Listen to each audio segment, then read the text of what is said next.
মহারাজ রাধাকিশোর মানিক বাহাদুরের নির্মিত এই প্রাসাদটির নামকরণ করেন কবিগুরু রবীন্দ্রনাথ ঠাকুর। প্রাসাদটির ভিতরে সারি সারি অনেকগুলো কক্ষ রয়েছে, যার ভিন্ন ভিন্ন নামও রয়েছে: শ্বেতমহল, লালমহল, তহবিল বাড়ি, প্রান্তশালা, আরামঘর ইত্যাদি।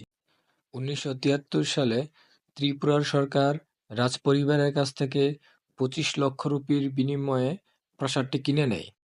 ১৯৭৩ সাল থেকে শুরু করে জুলাই ২০১১ পর্যন্ত ত্রিপুরা রাজ্যের বিধানসভার কার্যক্রম পরিচালিত হয়েছিল এই ভবনটিতে। উজ্জয়ন্ত প্রাসাদটি এখন রাজ্য জাদুঘর হিসেবে রাখা হয়েছে। প্রাসাদটিতে এখন ভারতীয়দের জন্য ১০ রুপি এবং ফরেনারদের জন্য ১০০ রুপির বিনিময়ে প্রবেশ অনুমতি রয়েছে। যারা আখাউড়ার গাজীরবাড়ি বর্ডার দিয়ে ভারতে প্রবেশ করতে চাচ্ছেন, তারা ত্রিপুরার রাজধানী আগরতলায় গিয়ে প্রাসাদটি দেখে আসতে পারেন। ধন্যবাদ সবাইকে।